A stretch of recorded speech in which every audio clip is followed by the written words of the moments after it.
April 21, ma'am. Okay, very good, very good. Pwede ba sa battle? Battle, ulang ko po. Ikaw lang po ganda with 86. Very good. Tama tayo na yung service sa December 18. December 30, 18. Okay. Very good class, very good, no? So, sa ako ang ipakita sa inyo, mao to ang mga panghitabo.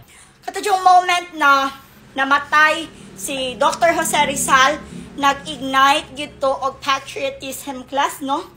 Naghatag to og confidence, no? Naghatag to og drive sa mga Pilipino na musukol na gyud para sa ato ang Kalayaan. Very good, no? So kung ato galing susihon sa kanta, no? Ang mamatay ng dahil sa'yo. Okay, anyone from the group? Ano ba ang ibig sabihin ng linyang ito? Okay, Jason.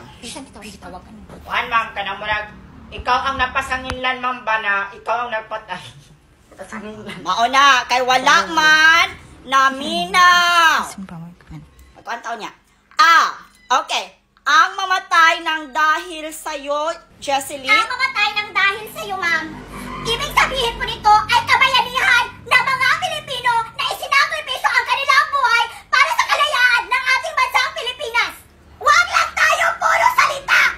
Dapat ipinapakita din natin sa ating ginagawa ang pagsakripisyo ng buhay natin para sa ating bansa, para sa ating kapwa, para makanta natin ang kalayaan! Very good, Jesseline. And class for Jesseline.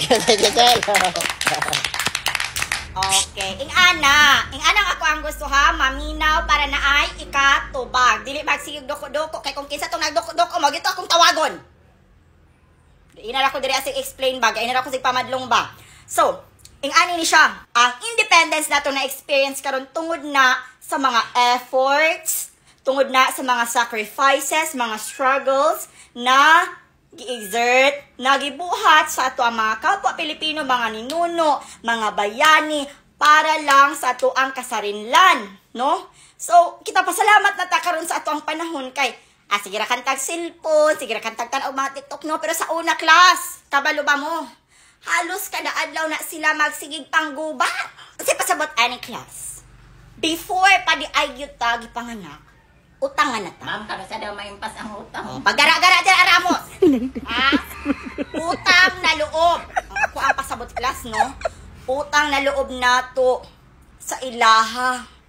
Ako kayo utang kabubutang sa ilaha sa ato ang kinabuhi karon kay og wala pa sila nagsakripisyo sa ilang kinabuhi class. Hangtod siguro karon. No? Alipin lang gihapon ta. Under lang gihapon ta sa Espanya, sa Amerika. Ma'am, nagpasakop na lang daw tana ta, ma'am, para gwapa daw ta ang liwat. Puro na dyan gihapon niya, kaya ka! Kay mo, uy. May break yun ang simula. Kung ako nakatunan. Pansin mo na sino. Ha? Sige. So, mga na siya. Muna karon atong isilibrar ang Independence Day class. Isip paghinumdum sa mga sakripisyo, sa mga kinabuhi na nangawala, no? Para lang yun nato matagamtaman ang pagkahiusa, no? Ang kapayapaan, ang kasarinlan.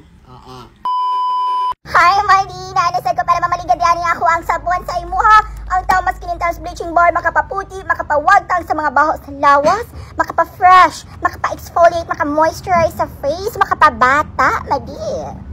80 pesos SRP lang ang atong 135 grams o to 80 pesos SRP lang ang ato ang 50 grams, 10 pieces kabuok sulod sa isa ka box. Madi, grabe gyud kasulit. Actually, mo gyud ginagamit na ako, no? Kauna pa lang, pero wala lang ko nagsaba sa inyo kay bas manundog mo, pero karon madi. Ako na pud i-share ako ang secret para kitang tanan mo fresh, mo gwapa, mo glow up. Okay. So ang application ani 30 seconds to 40 seconds sa face, depende kung dili ka sensitive ha. Kaning ato ang sabon sa lawas, pwede ni siya 2 to 5 minutes ibabad. Ato lang gid siyang tansyahon kung asa lang ang kaya sa ato ang panit. 2 to 5 minutes, minimum of 2 minutes, depende na sa imo ha, madi. Kinahanglan pud ka mo gamit og sunblock, pwede nimo gamiton ng sheer sunscreen para i-combo ani, madi. Para sure ka na sa pagawas nimo, fresh gihapon ka o protected gihapon ka sa extreme heat na. Sa pangalan mo ipaabot, madi, palit na. Pag-enjoy, pagpagwapa, i-experience ang Talma Skin Intense Bleaching Bar.